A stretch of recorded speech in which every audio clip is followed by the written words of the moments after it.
Good morning to all. So today we are going to start the subject theory of computation, the first unit from the theory of computation. This is the subject in third year information technology, semester number 5. The subject code, the year, third year class, and the subject also has the weightage 30 marks for the in semester and 70 marks for the in semester examinations. The course outcome, as you know that for each and every subject, the course outcome are defined in the syllabus. So course outcome means at the end of the particular subject, after learning this particular subject, what all the outcomes or what all one can say a student it is supposed to know. These are defined in terms of course outcome. So there are totally 6 course outcome. They are defined for the theory of computation. The CO1 to construct finite state machine to solve the problems in the computing. This is the first course outcome number 1. The course outcome number 2 to write a mathematical expression for the formal languages. Course outcome number CO3 to apply well-defined rules for a syntax verification.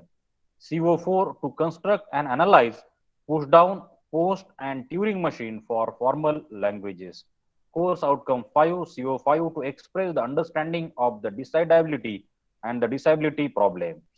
CO6 to express the understanding of computational complexity. So all these 6 course outcome will be achieved after you go through all the 6 units of this particular theory of computation chapter, the theory of computation subject. So let us start with the first unit, unit number 1. The name is finite state machine. The first unit is totally based on the FSM called as the finite state machine or the finite state automata. So the contents of the first unit, they are divided into the 3 parts. The first part is nothing but the basic concepts. The second part is nothing but the FSM without output, and third is nothing but the FSM with output. So in basic concept, we are going to see the symbols, strings, language, formal language, natural language, basic machine, and the finite state machine. The next part is focused on the definition and the construction of DFA, that is deterministic finite automata, NFA, non-deterministic finite automata, NFA with epsilon moves, minimization of finite automata, equivalence of NFA and DFA, conversion of NFA with epsilon moves to NFA, conversion of NFA with epsilon moves to DFA. That we are going to see. So all these FSM, all these finite state machine, they are having without output, no output is shown in this, no output is given here. In the second category is nothing but finite state machine with output, that is nothing but the Mealy machine and the Moore machine. So we have to see the construction of the Mealy as well as the Moore machine and their interconversion in that final topic. The reference book, the best book are given in your syllabus, that is nothing but Simpson and the Kulkarni. These are the 2 books you can refer, and always go for the reference book only. So to introduce, so I have put here some introductory part just to introduce about the theory of computation subjects, and then we'll start our actual syllabus. So for initial 4 or 5 slides, they are giving you an introduction part. So the theoretical computer science and the mathematics, the theory of computation is the branch that deals with how problems can be effectively solved on a model of computation using an algorithm. Just now I have discussed that we have to model a particular problem, and after modeling that particular problem, we have to design an algorithm. So in this particular subject, we are focusing on a development of model. It is one can say it is a mathematical model. Yes, we are creating a model, or we have to develop a model to solve a problem. Once you develop the model in the sense it is a prototype. Model means it is a prototype, or one can say it is an abstract view of your problem. It is abstract view of your problem. So that on this particular model, you can develop an algorithm. And once you develop an algorithm, then it is very much easier to implement that algorithm in any higher level language. This field is divided into the 3 major branches. That is this theory of computation. We have the 3 parts. The automata theory is there. All the automata, there is a finite automata, there is a push down automata, the stack automata, then post machine, that we have to see. Then compatibility theory is there. And the third one is nothing but the computational complexity theory. So basically 3 parts are there that we are see just introduction, what is the meaning of automata theory? Automata theory is the study of abstract computational devices. Abstract devices are models of real computations. Computations happen everywhere, on your laptop, on your cell phone, in nature. Automata, it is nothing but your abstract computing device. A device need not even a physical hardware. Means automata theory, or what is the meaning of automation? Automation is nothing but it is abstract computing device. Means just now I have said that for each and every problem there is a model. You can develop, or you can convert a problem into a model. So model means what? It has certain states. Just for example, a simple human life, a human life can be modeled into different stages, or into different states. Initial state is nothing but when a human baby born, we can say it is nothing but the first stage of his life. Then that particular baby, or the small kid, it is converted into the younger one. Then he get converted into some mature person or the middleman, and then after some days he is converted, or he become the old age person. So conversion, or from one state to the next step, conversion from one state to next step, it is possible. So you can have 3 to 4 stages, or 3 to 4 steps in a human life. So we can say that it is a model. It is a model. And how the state changes, you are applying experience in a small age, or to that particular kid, he acquires some experience and get converted into the younger age. In the young age, he acquires some experience, he get knowledge, and then go to the next level. In the middle age, at the mature level, he acquire knowledge, he acquire experience. Okay, and he get converted and he promoted to the next level, that is nothing but the old age. So we can say that, we can visualize that, yes, there is a state S1, there is a state S2, there is a state S3, there is a state S4, and you are applying input to that particular each and every state. Getting my point or not? So you are applying some input to each and every state. After applying input, the machine changes its state from the current state to the next state. So that is nothing but the model. So this is a very simple model drawn here. So you can say that this model has the two states, and some input in the form of 0 and 1, some input in the form of 0 and 1, it is given to this particular model. So meaning is that each and every problem, any real life problem, any problem, you can convert into any in the form of model.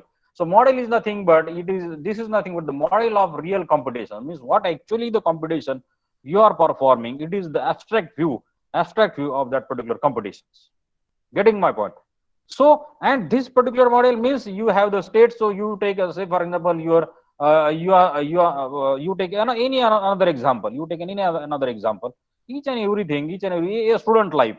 For example, a student life. So student life, you can have the different stages in the student life. So first stage is he took admission. Say for example, engineering student, we can assume. So he took admission in the first engineering. Then he go to the first year, then he go to the second year, he go to third year and fourth year. We can have the 4 states during his engineering career, we can say that. And he is getting some input, he is getting some input. After applying that particular input, that particular state is converted to the next state, or the new state. Getting my point? So you any example, you take any real world example, you take any phenomenon that can be defined in the form of model, which consists of multiple number of states, and it also consists of number of inputs as well as output is also there. Yes, there is output, right? So automata theory that deals with the creation or the development of the model, that is nothing but the study of the abstract computational device. And devices means, just like here said, device need not be any physical hardware. We are not going to study any hardware, but it is nothing but the theoretical study. It is the conceptual study. Means we are not going to develop an actual model, we are not going to create an actual prototype, but here we are going to create a model. Means it is a theoretical one. That's why it is called as a theory, or it is called as the philosophy behind the computation. The proper word is nothing but the philosophy, as far as my point of view is concerned. It is not the theory, but it is the philosophy behind the computation. How the computer works, or how the computation is being carried out, it is nothing but your theory or the philosophy of the computation. Getting this point? The next point, or the second part in the subject, is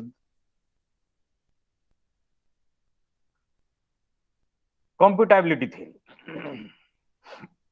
So compatibility theory, it is defines or it deals primarily with the question of the extent to which a problem is solved. Means how much, how up to what extent a particular problem. So you take any problem, up to what extent that problem is being solved on a computer, because there may be the cases that there are some problems they may not be, it may not be possible to solve that problem with the help of computer. Yes, there are some real time problems, there are some problems, they are unsolvable problems. So compatibility theory deals with such type of problems. For example, the statement that the halting problem cannot be solved using a Turing machine is one of the most important result in the compatibility theory. So we have to see, we have to also learn this halting problem. What is the meaning of halting problem and the Turing machine? While studying the Turing machine, we encounter this particular problem. We will, okay. So it is an example of a concrete problem that is both easy to formulate and impossible to solve using a Turing machine. It is not possible to solve using with the help of your Turing machine. So much of compatibility theory builds on a halting problem results. So compatibility theory, it is based on your halting problem. So what exactly is the halting problem? That we discuss in the unit of Turing machine while we discuss the Turing machine. The third is nothing but your computational complexity theory. Complexity theory consider not only whether a problem can be solved at all on the computer, but also how effectively the problem can be solved. Getting my point or not? Means in case of computational complexity, we are not only focused on whether the problem is solvable or unsolvable, whether a Turing machine solve your halting problem or not. Along with that, yes or no, we are also going to see, or we are also going to consider how effectively that particular problem is being solved with the help of that particular machine. And there are two parameters, or there are two major aspects we have to see. That is nothing but the time complexity and the space complexity. The time complexity means the how many steps does it take to perform a computation. Right? Suppose a problem is given. So, for example, and space complexity is how much memory is required to perform that particular computation. So effectiveness, same problem. Suppose a matrix multiplication is the problem statement given to two students, for example. So they apply their own logic. They both the students, they have their own intellectual right, and they have their own logic, they have their own programming style. So they one student, so for execution of a program by one student, it takes, for example, 5 milliseconds, whereas the same another student, it takes 7 milliseconds. So time complexity is there. Space complexity, the first student, he has got 100 lines program, whereas the second student, he has got 110 lines program. So number of lines are more, so we can say it requires more space to store, whereas in first case, the less space is memory is required to store the program. So problem is same. Problem is same, is nothing but the matrix multiplication, but it is implemented with the help of different logic, with the different person, with their different intellectual properties. Getting this point. So effectiveness, it is depending upon your time complexity and space complexity. Though the both the problems or both the students giving us the correct answer, but along with the correct answer, we have to also focus ki, yes, I have got the correct answer from the student A and student B, no doubt. But which answer is effectively got? Which answer is effective? Right? Which answer has got minimum time complexity and which answer has got the minimum space complexity? That factor we have to also consider along with the correct answer. That is called as your computational complexity theory. Getting this point. So that is also that concept also we are going to discuss. A pioneer of automata theory. Pioneer of automata theory, just an introduction to all of you. Alan Turing, who was born in 1912 up to, and he lived up to 1954. He is also called as the father of modern computer science, and he was an English mathematician. He studied abstract machines called Turing machines even before the computers exist. So the Turing machine, the name is given after this scientist called as Alan Turing, the famous scientist, very well-known or very recognizable scientist in the field of your automata theory. He has developed the Turing machine, the abstract machines. He has studied and he has proved the various problems that can be solved with the help of this Turing machine. and Turing machine was developed before actual development of your computers. So we can say that the computers, they are based on the machines, the automata, the one can say that the automata theory, right? The historical perspective or historical development of the theory of computation, we can see in the table, the period is given, the decade, and the development in the field of computation. So in the decade of 1930s, Alan Turing studied the Turing machines. He has given the proposed the problem of decidability and halting problem. In the 1940s and 1950s, finite automata machines, they were studied, and Noam Chomsky, again another scientist, Noam Chomsky, he has proposes the Chomsky hierarchy for the formal languages. He proposed the hierarchy for the formal languages. 1969, Cook, another name of the scientist, Cook introduces intractable problems or NP hard problems. So what do you mean by NP hard problem or NP complete problem? That also we are going to discuss in this particular subject. In 1970s, modern computer science, that is compiler, just like your C compiler, Java compiler, your Python compiler, whatever it may be, computational and complexity theory evolve. So see how much older this subject is. One can say that from older in the sense we can say how much experience the subject is. What is exactly experience of that particular theory of computation subjects? That's why I'm saying that this subject is the basic subject, or it is the fundamental of all the advanced subjects. Whatever you are studying nowadays, machine learning, data mining, pattern matching, right? Image processing, or your information security, cryptography, all these subjects, they have their roots lies in this particular theory of computation only. Getting his point. So once you clear the subject, once you understand the subject thoroughly, so all the subjects, they become very much easier for all of you to understand.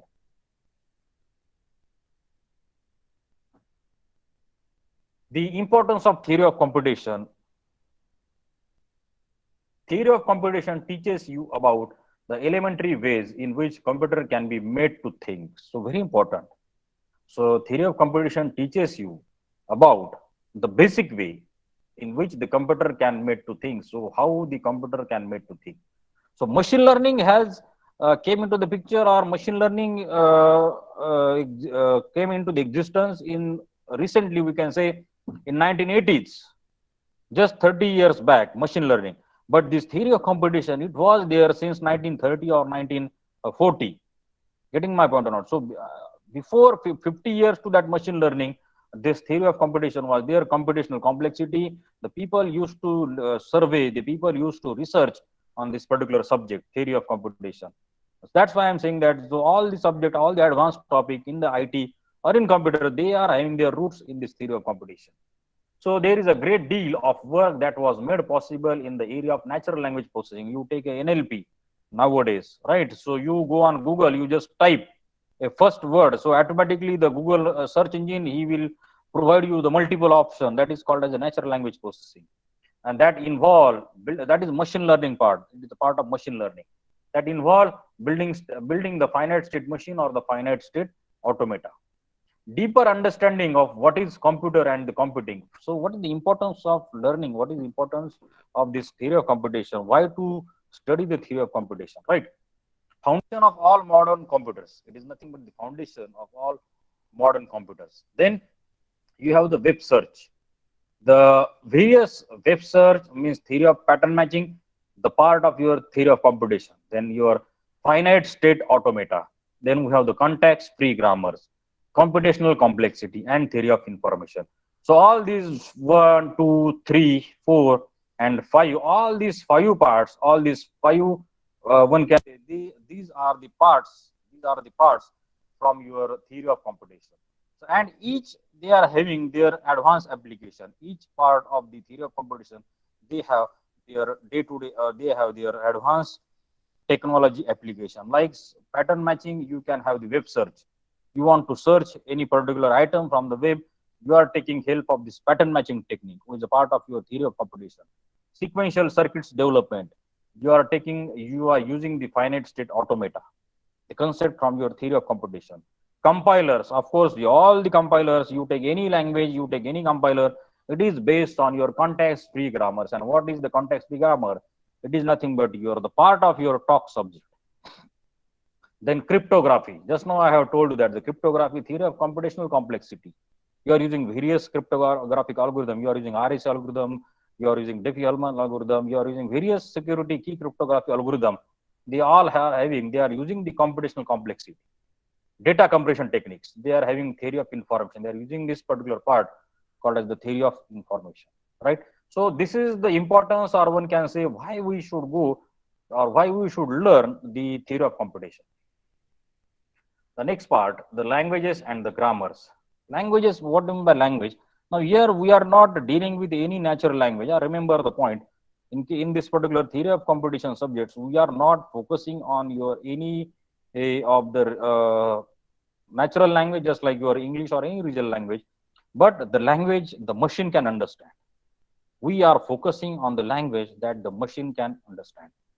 So the language is the collection of sentences of a finite length, all constructed from a finite alphabet of the symbols. And the grammar is nothing but a grammar can be regarded as a device that enumerates the sentences of a language. Nothing more, nothing less. So meaning is that, see here, the figure shows you that an alphabet is a set of symbols. So these are the two symbols, 0 and 1. So because we are only focused on the machine language, or it is called as the formal language. And machine language uses only binary language, that is nothing but 0 and 1. So 0 is one alphabet and 1 is another alphabet, right? The words are strings of symbols. These particular words, the words are, so if you concatenate the two symbols, this is called as the alphabet. This is called as the alphabet. And this is called as your words. Words means nothing but the strings of symbols, or it is also called as a string. Means 0 is one string, 1 is one string, or 0 0 is another string, or it is another word. 0 1 is another word, or it is a string. 1 0 is another word, or 1 0 0, or 1 1 1, or 0 0 0. These are all the strings, or you can call them as a word in the formal language. Just like your English alphabet, you have English alphabet. How many English alphabet? A to Z. A to Z, capital as well as small, A to Z in your English language. There are A to Z alphabets. Now from these alphabets, what you are forming? You are forming a word. You are forming a word like hello, H-E, H-E-double-L-O. H-E, hello is word you are forming. This is called as the string of symbols, or string of alphabet. See, this is your English language and this is your formal language or the machine language. Now see the similarity. So in English language, you have the alphabets, capital as well as the small case A to Z letters. Whereas in case of your formal language, you have the alphabets in the form of binary letters 0, 1. Right? In English language, you have the string of words or the string of symbols, string of alphabets or string of symbols, that is H-E-L-L-O, H-E-L-L-O. Right? But where in case of your formal language, we have the string 0, 1, 1, 0, 0, 0, 0, 1, 1, 1, like this way. It is nothing but word or string. And the language means what? Now, hello, how are you? Hello, how are you is one sentence. Hello, then how are you? So this is the sentence. This particular sentence gives you a language, That is nothing but your natural language, or it is called as the English language, right? The same way, on the same ground, we can say that the set of all the string gives you the language in your, that is called as the formal language or the machine language. Getting my point or not? So this is a string 0, 1, this is a 0, 0, there is a 1, 1, there is a 1, 1, 1, 0, 0. So all the strings, they are give you a particular language. That's why it is nothing but the collection of sentences or collection of all the words or the strings. Getting this point? And grammar. Now what is the grammar? Now in English language also, there is a grammar is nothing but a set of rules. You know that the grammar is nothing but a set of rules. So where to give the full stop, where to give the semicolon, where to give the exclamatory mark, where to start the sentence, where to stop the sentence, then where different your tense, that is the past tense, then you have the future tense, then you have the present tense, like this. So grammar has n number of things. Grammar in the English language or any regional language, it consists of n number of things, right? It has the verbs, it has the adjectives and the tense, and all these things are forming the rules of your grammar. On the same way, in our formal language also, we have the set of rules. Set of rules are defined, and depending upon that particular grammar, for a particular language, the grammar is defined. So here, example is given: capital S is one alphabet, gives you this arrow indicates the production rule, gives you 0 comma 0 capital A. Then A gives 1A, A gives 0 base. This is nothing but your all the set of rules. This is the grammar of the formal language. Getting this point? So languages and grammar. So basically, we have to see here the natural language and the formal language or the machine language. So let us start with the basic concept. Now that's all about the introductory part, the importance of the theory of computation, the evolution of the theory of computation. Now we'll start actual basic concept of the theory of computation here. So first point is nothing but your alphabet. So alphabet, you know that as we have discussed here. So an alphabet is, it is a finite non-empty set of symbols. Non-empty set of symbols. So for example, and we use the symbol sigma. Remember this point of, we use the symbol sigma to represent the alphabet. So sigma, this symbol is called as the sigma. So for binary alphabet, so binary means only 2, 0 and 1. There is no other alphabet in this particular sigma. Then all lowercase letters. So sigma is equal to, for example, sigma equal to A to Z, A dot dot dot up to Z. So all the lowercase letters, they are forming this particular alphabet. Alphanumeric sigma, that is equal to A to Z, capital A to Z, comma 0 to 9. So alphabets as well as the numbers. So all these are forming your alphanumeric sigma here. Getting this point? At DNA molecular, so alphabet means your 0, comma 1, or you can have A, you can have B, you can have C, any one can say it is a symbol, it is a set of symbol that is referred as a alphabet in terms of your theory of computation, right? Then next point here is the string. Now string is nothing but it is a string, or you can also call it as a word. It is nothing but is a finite sequence of symbols chosen from sigma. Sigma is nothing but your input alphabet. Sigma is nothing but your input alphabet. So for example, if I have sigma equal to 0, comma 1, 0, comma 1, then the string or the word is nothing but your 0 is one string, 1 is another string, 0, 0 it is one string or it is one word, or 1, 1, double 1 is another string, or I can have 1, 0, 1 is another string, 1, 1, 0 is another string, or it is word. That is nothing but the combination, or it is nothing but the finite sequence of the symbol chosen from the sigma. That is nothing but your alphabets. Empty string, it is denoted by epsilon. So it is denoted by epsilon. So how to draw this? We have to draw the epsilon like this.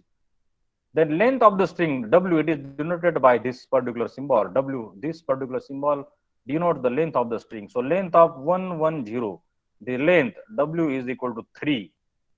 For example, getting this point. So here X is string is given 0, 1, 0, 1, 0, 0. If it is a string, so if I have to find out the length, X is nothing but 6 because it contains 6 alphabet. That particular string, it is a string of characters. This particular string of character contains how many characters? 6 characters. That's why the length is equal to 6. And you can have the concatenation of the two strings. You can concatenate X and Y strings. So all the string operations are possible. Right.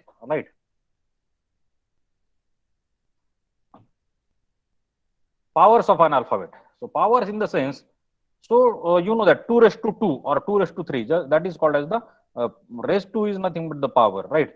So alpha sigma be an alphabet. So sigma raised to k is nothing but the set of all string of length k. Sigma raised to k. Then sigma raised to star, it is called as the closure. It is called as the closure. Closure in the sense all the strings start with the empty strings. Sigma raised to 0 is nothing but the empty strings. Sigma raised to 1, the having one character, one character. Sigma raised to 2 having the two strings. So all the string they are forming, including your empty string. It is called as your closure. It is called as the closure of that particular, right? Then sigma raised to plus. Sigma raised to plus means it contains all the string. It contains all the string except sigma raised to 0. In case of sigma plus, it is in case of sigma raised to plus, you don't find your empty string. You will not find your empty string sigma raised to 0, right? That is called as the power of alphabet. The next point is the languages. Language is nothing but represented by L, capital L, is said to be language over an alphabet L only if such that L is a subset of sigma raised to star. Sigma raised to star means all the strings. Sigma raised to star is nothing but consists of all the string, including the empty strings, right? So this is because sigma raised to star is the set of all strings, all possible length, including zero length. Means sigma raised to star means one length string, two length string is having two length, string is having three length.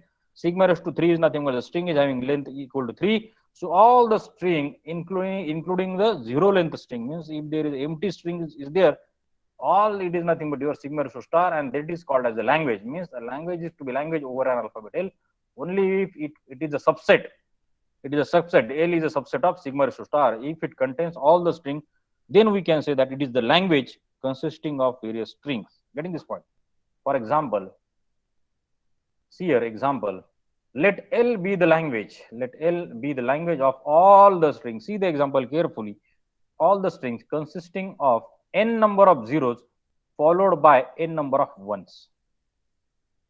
What is the language? Language, it is defined like this. All the strings consisting of n number of 0 followed by n number of 1. So n means any number. N means whether either n can be 0, n can be 1, n can be 2, any number. So yes, so L, how you can draw the strings, how you can write the strings from the language. So L is equal to epsilon. Epsilon means there is empty string. Meaning is that zero occurrences of 0 and 1, zero occurrences of string 0 and string 1, or alphabet 0 and alphabet 1. Then here 0 1, this is a one string. Then 0 0 1 1, this is another string. Then 0 0 0 1 1, this is another string. Means n number of zeros followed by n number of ones. N number of 0 means n is, say for example, n is 1. So here n is 1. So 1 0 and 1 1. 2 0 and 2 1. 3 0 and means n is number of 0 and number of 1 are equal in this particular language. Getting this point? Then let L be the language. Let L be the language of all strings of with equal number of zeros and ones. Equal number of 0. Equal number of 0 means if there are, yes, it's 0 1, 1 0 is also possible. But in the previous case, it is n zeros followed by 1. So what is the difference? So here you can have 0 1, you can have 0 is the earlier than 1. But here you can have 0 1 as well as you have 1 0. You can have 0 0, 1 1. You can have 1 1 and double 0. It is possible in this case, right? So this is another language. Let L be the language of all the strings of with equal number of zeros and equal number of ones, right?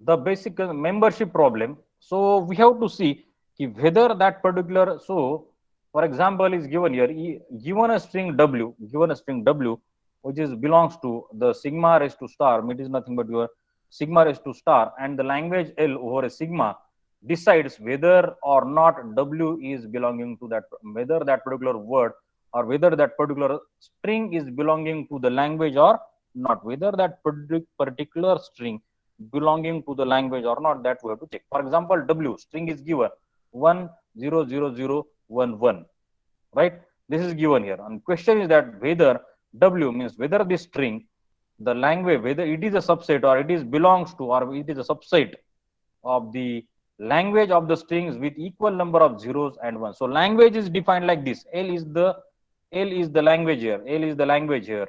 So we have to check that whether this particular string belongs to that particular language, yes or no. So what is the language? The language is defined like this. It is a language, and that particular language consists of a string with equal number of 0 and 1, but their position is not fixed. So equal number of 0 means either 0 1, 1 0 and 1 1, and there we can have 1 and 0 means 1 1 and 1 0. You can have 2 0, you can have 2 1. So this can be this particular 1 0 0 1 0 1. There is also 2 0 2 1. Or you can have 1 1 0. This another combination is also possible because position is not fixed. It is there. It is not said that 0 is followed by 1 or 1 is followed by 0, but only equal number of 1 and equal number of 0. So yes, 2 0 and 2 1, it is okay. So whether this particular word is belonging to the language, yes or no, yes, because it has 3 0 and 3 1. So definitely it is the part, or it is pertaining to that particular language. It is pertaining to that particular language where equal number of zeros and equal number of ones, right? Then natural language versus formal language. Natural language versus formal language.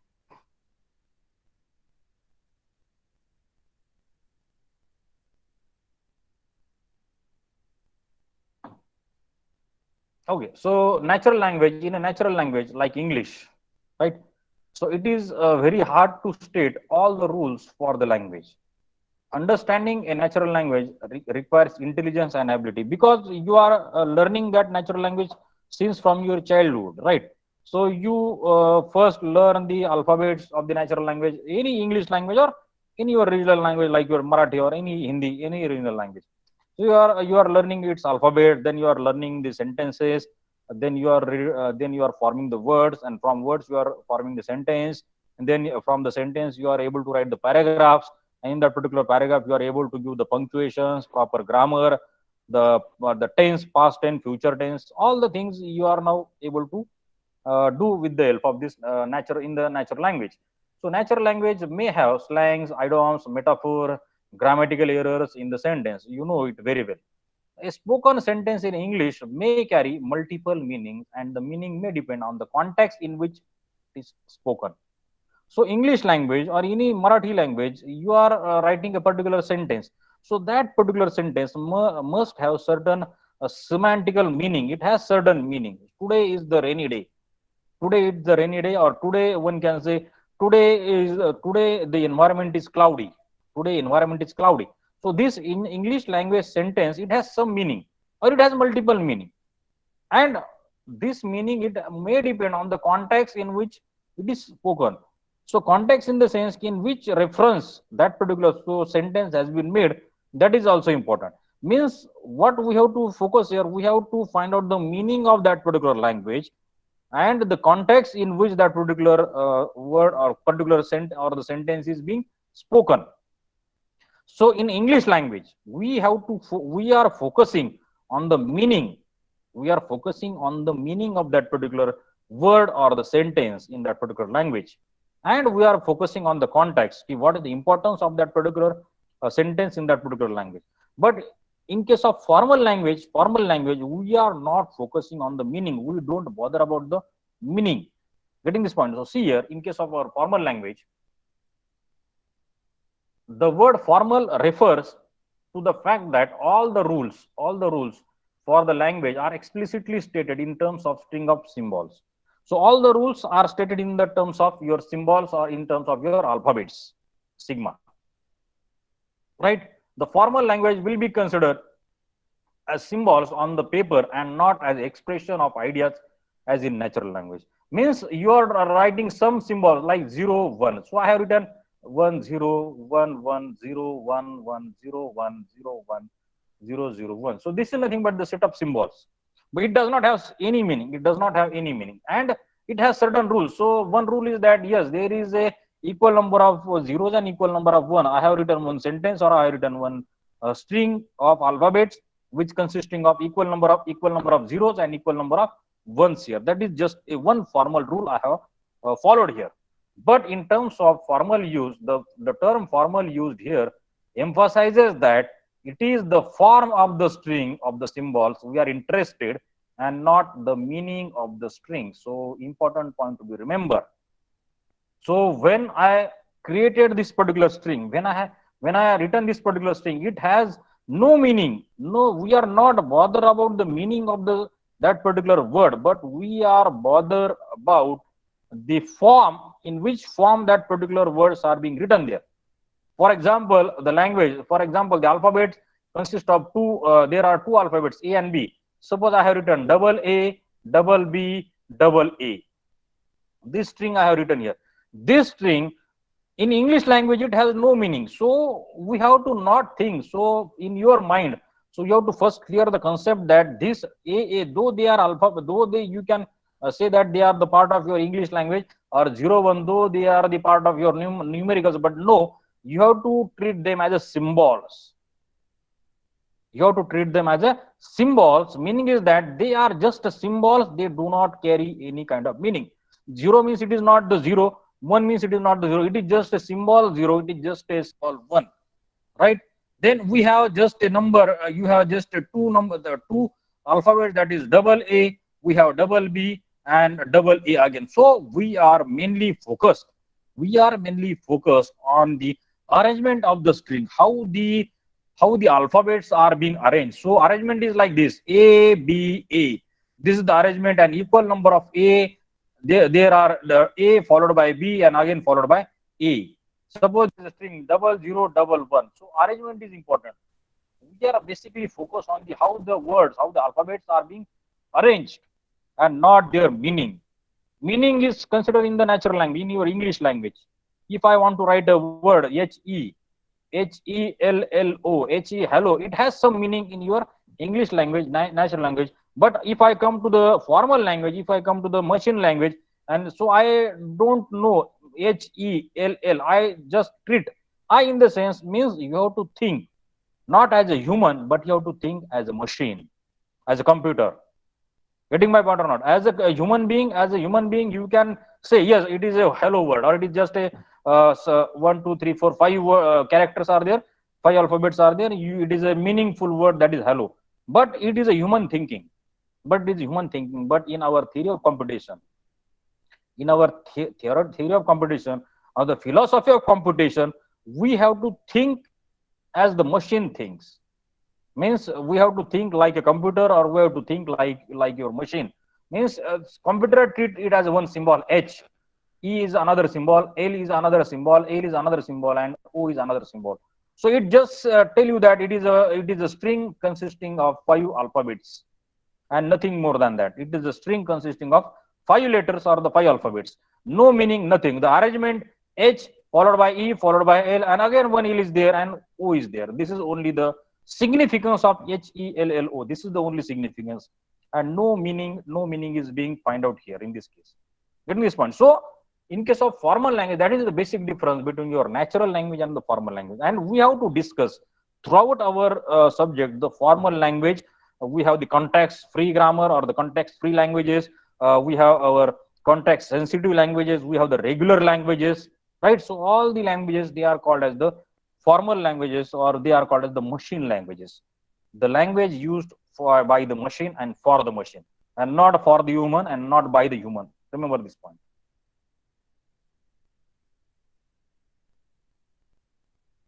Okay, so the next point is the basic machine, but for today, I think we should stop here. So next part, the basic machine and the finite state motion, that we will cover in the next lecture, right?